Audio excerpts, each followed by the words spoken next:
Assalamualaikum warahmatullahi wabarakatuh. Perkenalkan, nama saya Andi Irmawati, NIM C0122-136 kelas manajemen B. Di sini saya akan menjelaskan materi pertama, yaitu pengertian manajemen UKM. Materi yang pertama yaitu konsep UKM di Indonesia. Usaha kecil dan menengah atau UKM di Indonesia didefinisikan berdasarkan Undang-Undang dengan Nomor 20 Tahun 2008 tentang UMKM secara umum. Klasifikasinya adalah yang pertama usaha mikro, yang kedua usaha kecil, yang ketiga usaha menengah. UKM di Indonesia memiliki karakteristik seperti manajemen sederhana, modal terbatas, teknologi yang relatif sederhana, serta beradaptasi dengan perubahan pasar. Peran UKM di Indonesia. Yang pertama, penyerapan tenaga kerja. UKM menyerap lebih dari 97% tenaga kerja di Indonesia dan menjadi solusi bagi masalah kemiskinan. Yang kedua, kontribusi terhadap PDB. Kontribusi UKM terhadap PDB Indonesia itu mencapai sekitar 60%, menjadikannya tulang punggung perekonomian nasional. Yang ketiga, pemerataan pembangunan.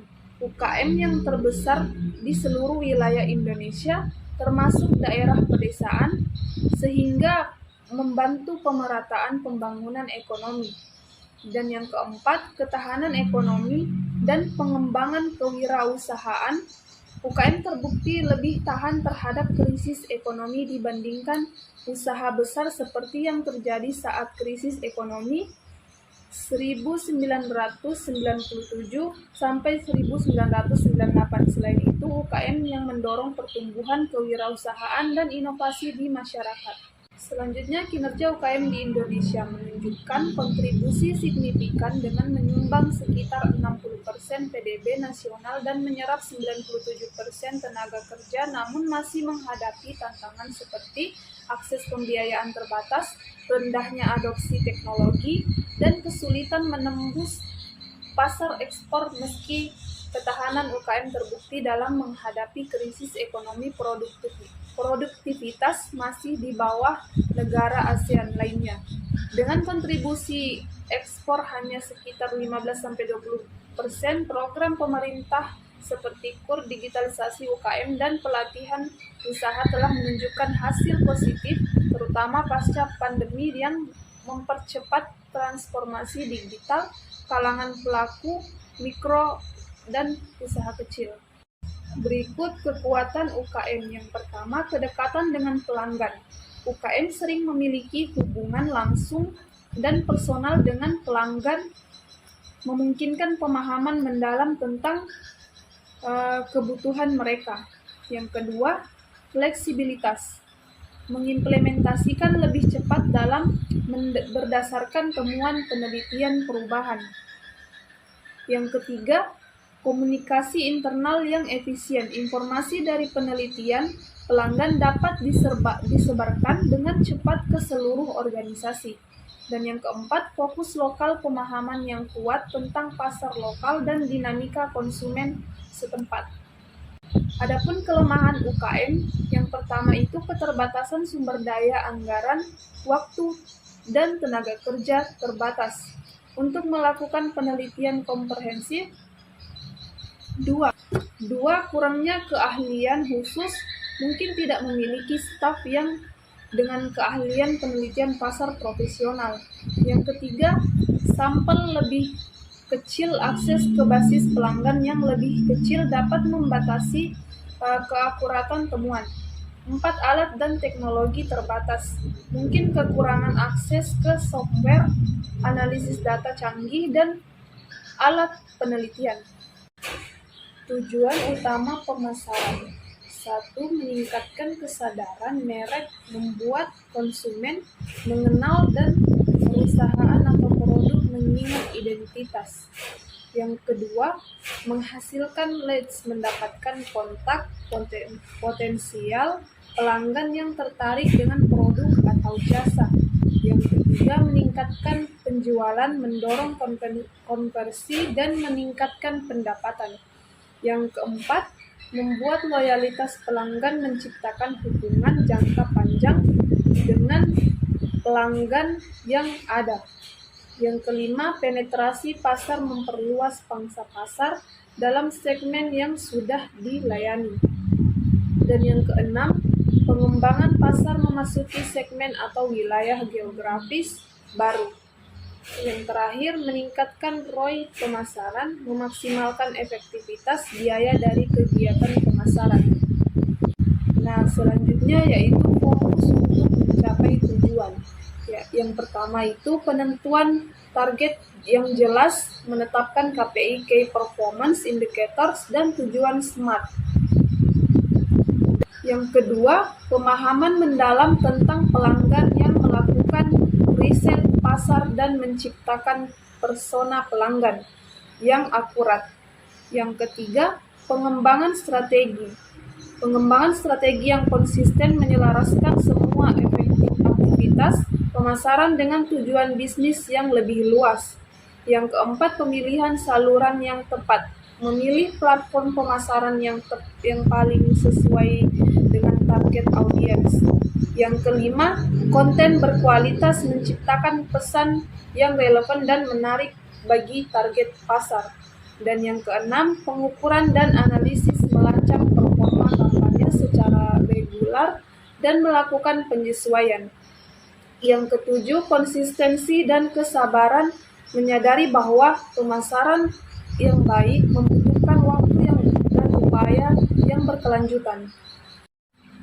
Mengapa perencanaan pengembangan produk atau jasa penting bagi UKM?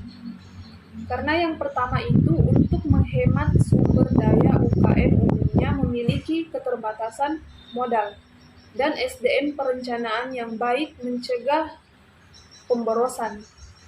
Nah, yang kedua itu mengurangi resiko kegagalan produk baru. Produk baru memiliki tingkat kegagalan tinggi tanpa perencanaan yang matang. Yang ketiga, meningkatkan daya saing, memungkinkan UKM bersaing dengan perusahaan yang lebih besar melalui inovasi terencana. Dan yang keempat itu, memastikan relevansi pasar. Produk atau jasa yang dikembangkan benar-benar sesuai kebutuhan pelanggan. Yang kelima, efisiensi proses, memperjelas tahapan, target waktu, dan tanggung jawab dalam pengembangan. Kemudian ada langkah-langkah pengembangan produk atau jasa untuk UKM. 1. Riset pasar dan identifikasi peluang. Yang pertama itu analisis kebutuhan dan keinginan pelanggan. Yang kedua, identifikasi celah pasar yang belum terpenuhi. Yang ketiga, evaluasi tren industri dan pasar. Yang keempat, analisis kompetitor dan produk alternatif. Perumusan konsep produk atau jasa. Yang pertama itu tentukan fitur dan manfaat utama. Yang kedua, buat proposisi nilai yang jelas. Yang ketiga, tentukan sasaran segmen pasar. Yang keempat, definisikan posisi produk atau jasa relatif terhadap kompetitor. 3. Analisis kelayakan. Hitung proyeksi biaya, pengembangan, dan produksi. Perkirakan potensi pendapatan dan ROI. Evaluasi kelayakan teknis dan operasional, analisis resiko potensial, dan strategi mitigasi. Yang keempat, pengembangan prototipe. Buat versi awal atau konsep kasar produk atau jasa. Uji coba internal untuk validasi konsep. Dokumentasikan spesifikasi produk atau jasa. Persiapkan rencana produksi atau pelaksanaan jasa. Pentingnya penetapan harga. Penetapan harga adalah salah satu keputusan paling kritis dalam bisnis, terutama bagi UKM.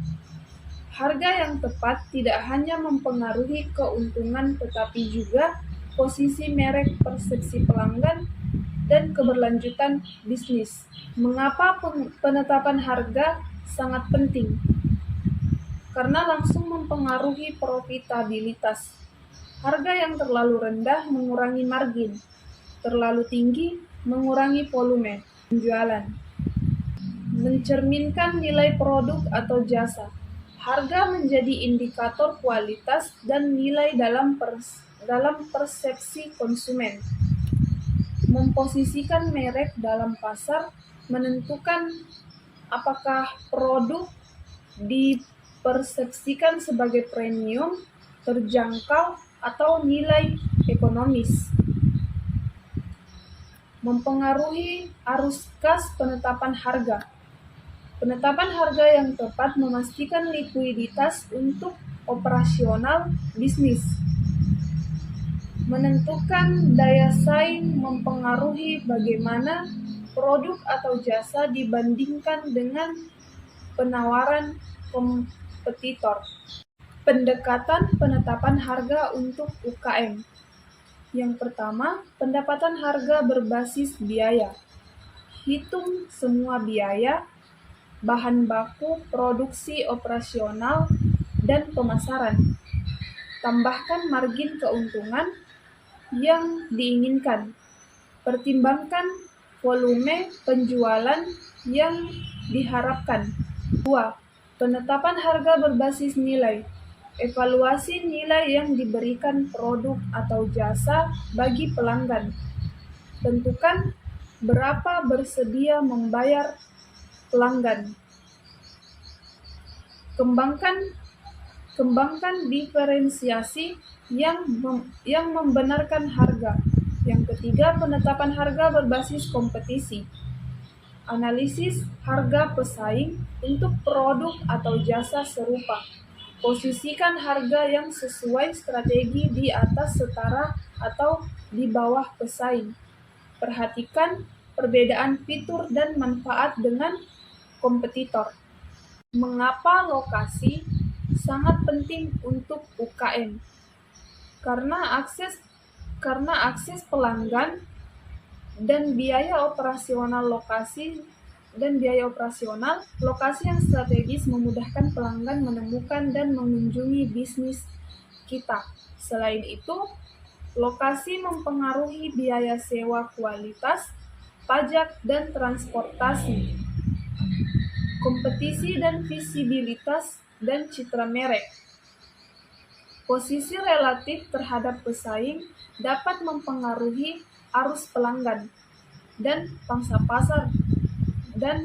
pasar. Lokasi premium meningkatkan kredibilitas dan kesadaran merek. Akses tenaga kerja. Tenaga kerja dan keberlanjutan jangka panjang sangat mempengaruhi kemampuan menarik dan mempertahankan karyawan yang berkualitas. Selain itu, lokasi yang tepat mendukung pertumbuhan dan perkembangan bisnis. Berikut faktor kunci dalam pemilihan lokasi. Yang pertama, demografi target pasar. Pelajari karakteristik dan kebiasaan pelanggan. Tentukan di mana mereka tinggal, bekerja, dan menghabiskan waktu. Pertimbangkan tingkat pendapatan dan daya beli di area tersebut. Yang kedua, lalu lintas dan aksesibilitas. Evaluasi volume pejalan kaki atau kendaraan yang lewat. Periksa kemudahan akses transportasi umum, pertimbangkan ketersediaan parkir yang memadai, nilai kemudahan menemukan dan mengakses lokasi. Yang ketiga, biaya dan keterjangkauan. Hitung biaya sewa atau pembelian properti, perkirakan biaya renovasi, dan penyesuaian evaluasi pajak dan biaya perizinan di lokasi tersebut. Pertimbangkan biaya fasilitas dan layanan di area tersebut. Yang keempat, lingkungan bisnis dan kompetisi, analisis keberadaan bisnis, pelengkap yang dapat meningkatkan arus pelanggan evaluasi. Perlu mengevaluasi jumlah dan jenis kompetitor di sekitar lokasi. Pelajari tingkat kesuksesan bisnis lain di area tersebut. 5. Infrastruktur dan fasilitas. Periksa ketersediaan dan kualitas layanan internet dan telekomunikasi, evaluasi ketersediaan fasilitas yang memadai, listrik, air, dan gas. Nilai kualitas kegunaan kebutuhan pemeliharaan. Yang keenam, regulasi dan perizinan. Pelajari zonasi dan pembatasan penggunaan properti, periksa persyaratan, perizinan, dan waktu proses evaluasinya.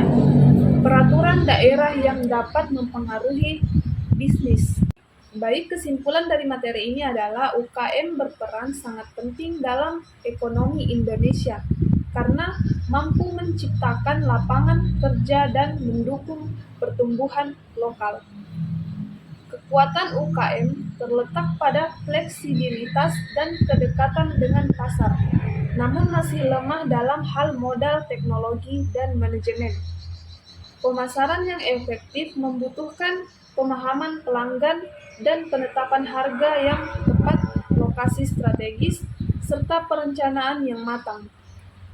Produk dan jasa UKM harus memiliki nilai tambah agar mampu bersaing dan berkembang secara berkelanjutan.